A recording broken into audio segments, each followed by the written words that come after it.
Assalamualaikum Sobat Petualang, selamat datang kembali di Wulan Channel. Di kesempatan kali ini Wulan Channel akan membawakan cerita misteri. Agar tidak ketinggalan setiap kali Wulan Channel hadir, please subscribe dulu. Sobat Petualang yang hadir bisa komen dari daerah mana saja.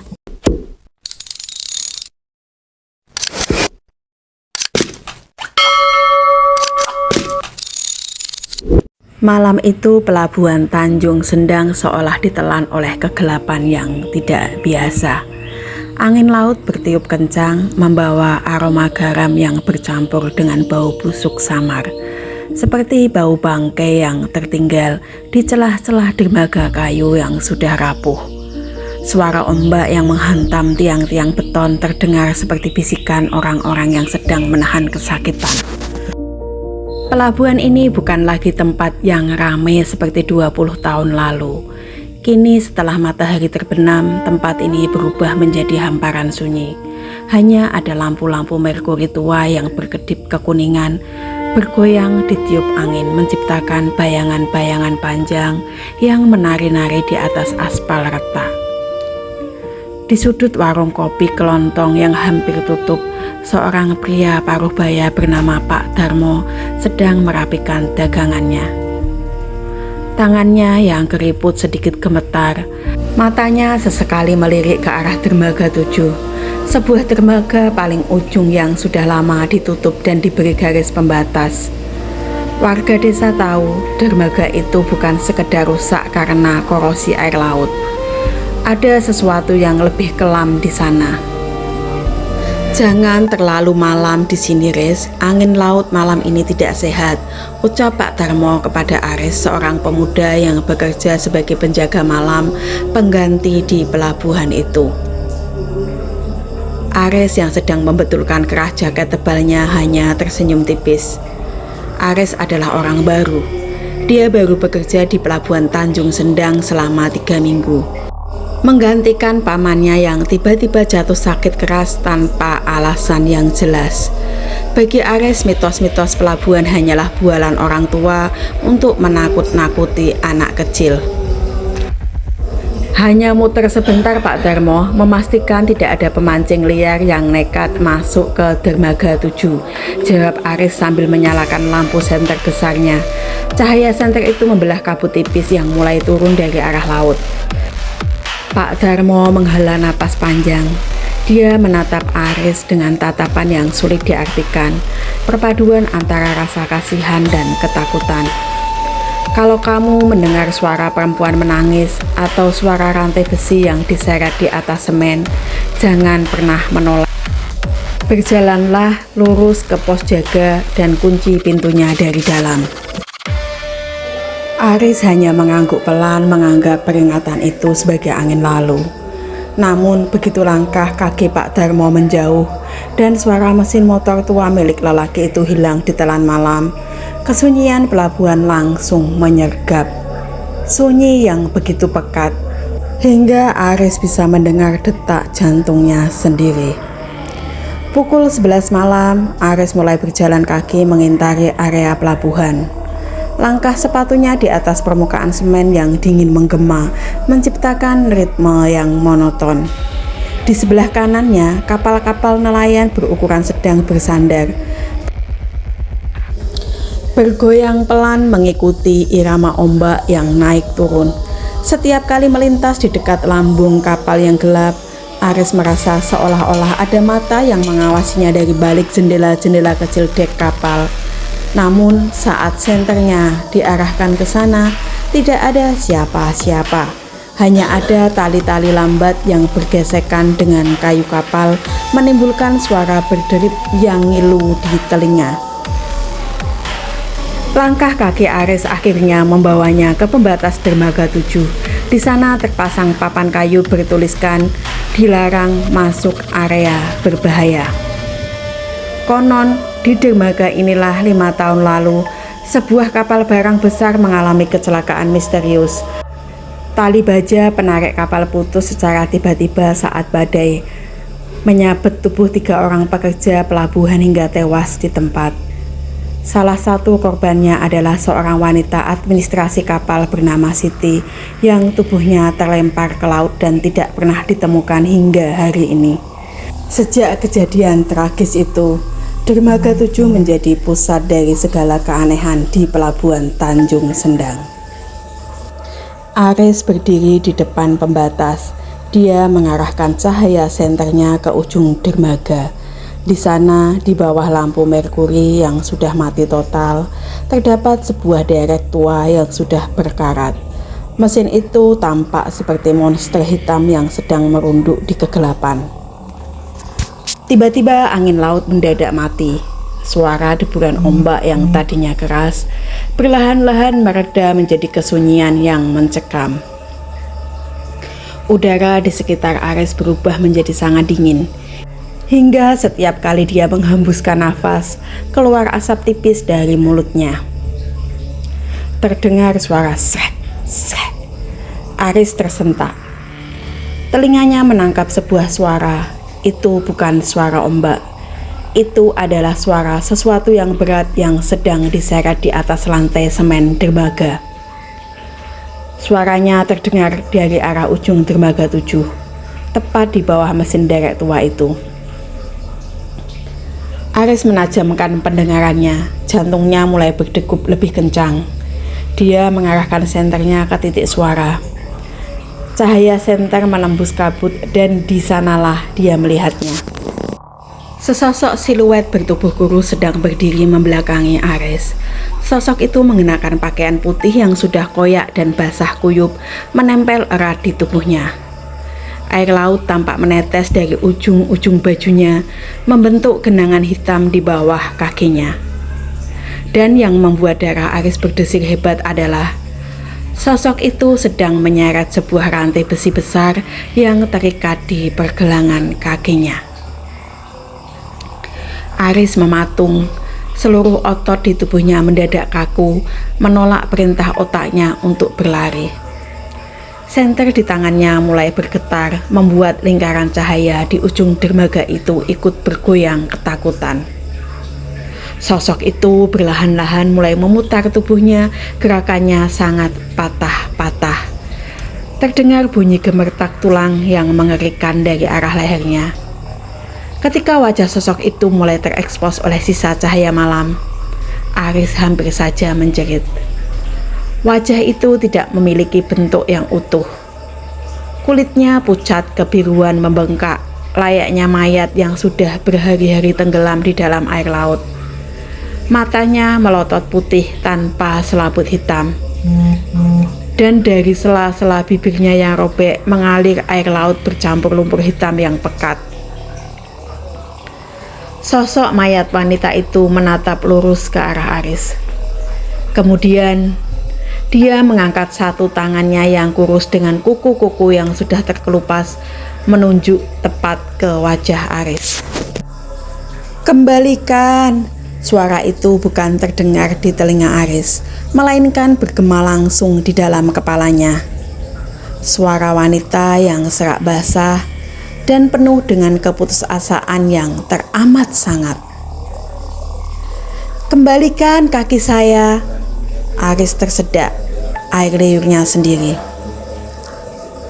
Rasa takut yang luar biasa akhirnya memicu adrenalinnya. Dia berbalik dan berlari sekencang-kencangnya menuju ke pos jaga pelabuhan. Dia tidak memedulikan lagi senternya yang jatuh dan pecah di atas aspal. Di belakangnya, suara seretan rantai besi itu terdengar semakin cepat, beradu dengan suara langkah kaki yang basah mengejarnya dari kegelapan. Plok, plok, plok. Suara langkah kaki basah itu terdengar sangat dekat, tepat di belakang tengkuknya. Aris terus berlari tanpa berani menoleh.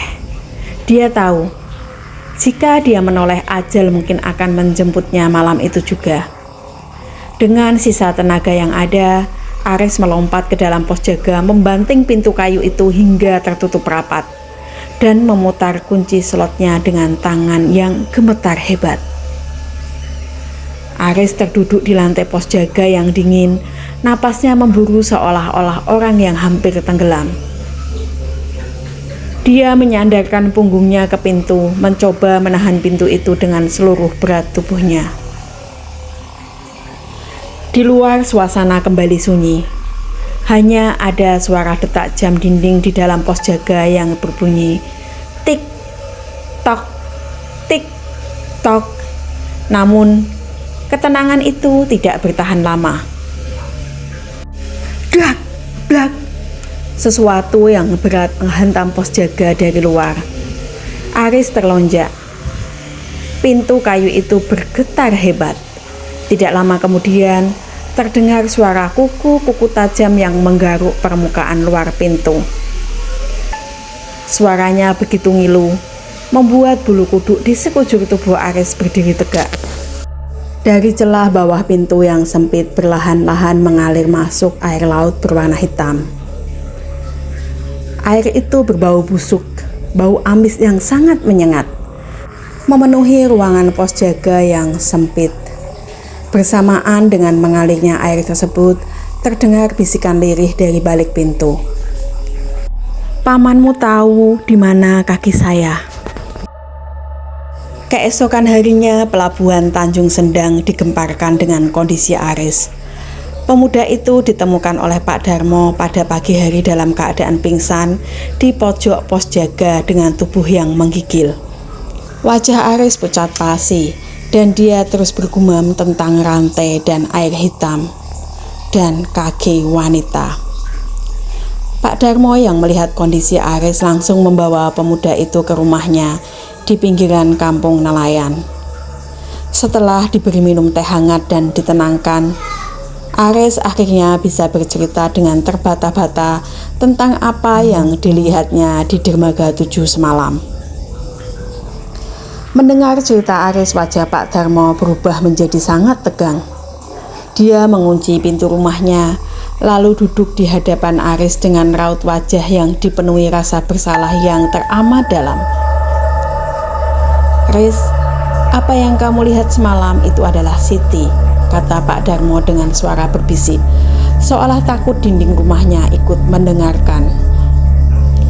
"Siapa Siti sebenarnya, Pak? Dan kenapa dia menyebut-nyebut paman saya?" tanya Aris menuntut penjelasan. Pak Darmo menghela nafas panjang, matanya menerawang jauh ke masa lalu. 5 tahun lalu saat kecelakaan maut itu terjadi.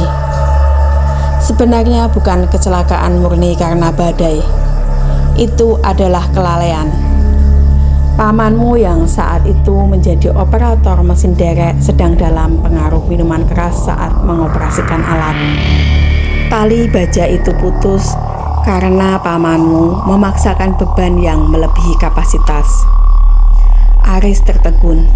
Dia tidak pernah tahu sisi gelap dari pamannya yang sekarang terbaring lumpuh di rumah sakit. Saat tali baja itu putus dan menebas tubuh para pekerja, lanjut Pak Darmo dengan suara semakin bergetar, tubuh Siti terpotong menjadi 2 di bagian pinggang. Bagian atas tubuhnya terlempar ke tengah laut, sedangkan bagian kakinya tersangkut di dalam struktur bawah Dermaga 7. Pak Darmo mencekram luntutnya sendiri. Pamanmu panik. Dia tahu jika polisi menemukan potongan tubuh itu, dia akan dipenjara seumur hidup karena kelalaian yang menyebabkan kematian. Maka malam itu, sebelum tim SAR datang, pamanmu mengambil rantai besi besar dan pemberat ton. Dia mengikat potongan kaki Siti yang malang itu dengan rantai, lalu menenggelamkannya ke dasar laut yang paling dalam, tepat di bawah tiang pancang Dermaga 7, agar tidak pernah ditemukan. Aris mendengarkan cerita itu dengan rasa ngeri yang luar biasa. Jadi itulah alasan mengapa pamannya tiba-tiba jatuh sakit keras. Penyakit pamannya bukan penyakit biasa, melainkan kutukan dari arwah yang menuntut keadilan. "Arwah Siti tidak akan pernah tenang, Riz," ucap Pak Darmo dengan mata berkaca-kaca. Setiap tahun di bulan yang sama dengan kematiannya, dia akan naik ke permukaan mencari siapa saja yang memiliki hubungan darah dengan orang yang telah menenggelamkan bagian tubuhnya itu secara tidak manusiawi. Dan sekarang pamanmu sudah sekarat. Target Siti berikutnya adalah kamu. Malam berikutnya, langit di atas pelabuhan Tanjung Sendang seolah-olah runtuh. Hujan deras turun disertai petir yang menyambar-nyambar, menerangi langit malam dengan kilatan cahaya putih yang menakutkan. Gelombang laut naik tinggi menghantam pembatas dermaga dengan kekuatan yang mengerikan. Aris tahu dia tidak bisa lari. Melarikan diri hanya akan membuat arwah Siti mengikutinya kemanapun dia pergi. Atas saran dari seorang sesepuh adat di kampung nelayan, Aris harus melakukan satu hal: memotong rantai besi yang mengikat potongan tulang kaki Siti di bawah dermaga, dan melarung sebuah sesaji sebagai bentuk permohonan maaf atas dosa pamannya. Pukul 12 malam tepat, di tengah guyuran hujan yang menyakitkan kulit, Aris berjalan kembali ke dermaga 7. Di tangannya dia membawa sebuah gunting pemotong baja besar dan sebuah lampion kecil yang apinya bergoyang-goyang tertiup angin badai. Pak Darmo mengawasi dari kejauhan di dalam pos, memegang tali pengaman yang diikatkan ke pinggang Aris. Aris melompati pagar pembatas. Langkah kakinya terasa sangat berat. Setiap kali petir menyambar, bayangan mesin derek tua di ujung dermaga tampak seperti hidup, bergerak-gerak di dalam kegelapan. Aris sampai di tepi dermaga. Dia melihat ke bawah ke arah air laut yang hitam dan bergolak liar di antara tiang-tiang beton. Di sanalah, di celah-celah tiang yang dipenuhi kerang hijau, terdapat sebuah ruang bawah dermaga yang hanya bisa diakses saat air laut sedang surut. Namun, malam ini air sedang pasang tinggi. Aris harus turun ke tangga besi yang mengarah ke bawah struktur dermaga. Baru saja kaki Aris menginjak anak tangga pertama, sebuah ombak besar menghantam tiang beton membasahi seluruh tubuhnya. Dinginnya air laut malam itu seperti menusuk langsung ke tulang sumsumnya. Saat Aris mencoba memposisikan dirinya di atas platform besi kecil di bawah dermaga, cahaya lampionnya menangkap sesuatu yang berada di pojok struktur beton. Di sana, terlilit di antara pipa-pipa karat, terdapat sebuah rantai besi yang sudah ditumbuhi lumut dan kerang laut.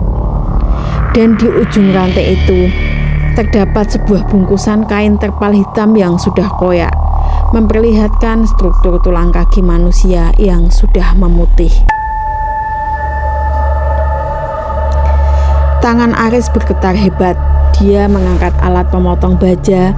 Di tengah suara gemuruh badai, dia mulai memotong rantai besi tersebut. Suara besi beradu bergaung di ruang bawah dermaga yang sempit.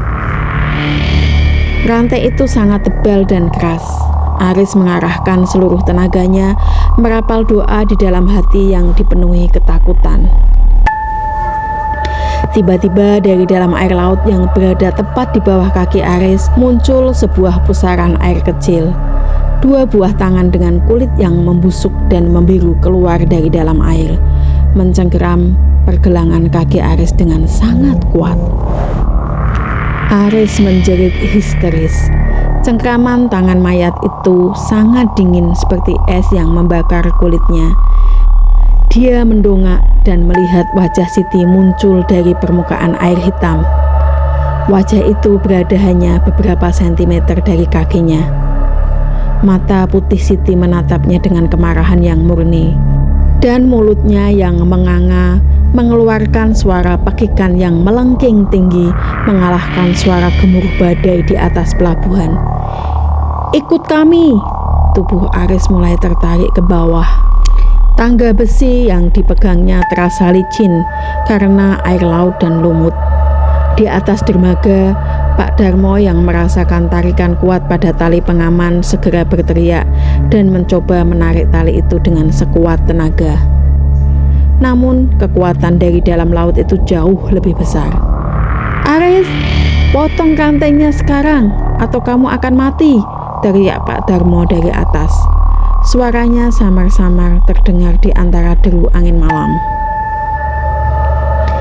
Dengan sisa kekuatan dan kesadaran yang hampir hilang karena rasa takut, Aris mengangkat kembali alat pemotong bajanya.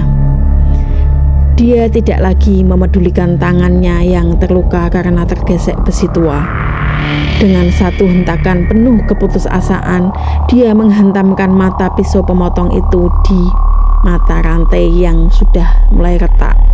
Rantai besi itu akhirnya putus. Bersamaan dengan putusnya rantai tersebut, bungkusan terpal berisi tulang kaki itu jatuh dan tenggelam ke dalam kegelapan dasar laut yang paling dalam. Cengkeraman dingin di pergelangan kaki Aris mendadak terlepas. Aris terengah-engah, tubuhnya lemas tanpa daya. Dari dalam air dia melihat siluet tubuh Siti perlahan-lahan tenggelam, bergerak mundur mengikuti potongan kakinya yang jatuh ke dasar samudra. Wajah menyeramkan itu perlahan-lahan melembut sebelum akhirnya hilang sepenuhnya ditelan kegelapan air laut yang pekat. Pak Darmo dengan cepat menarik tali pengaman, membantu Aris merangkak naik kembali ke atas permukaan dermaga 7. Aris terlentang di atas semen dermaga yang basah oleh air hujan, menatap langit malam yang perlahan-lahan mulai meredakan badainya. 2 minggu setelah malam yang mengerikan itu, Aris memutuskan untuk keluar dari pekerjaannya sebagai penjaga malam di pelabuhan Tanjung Sedang.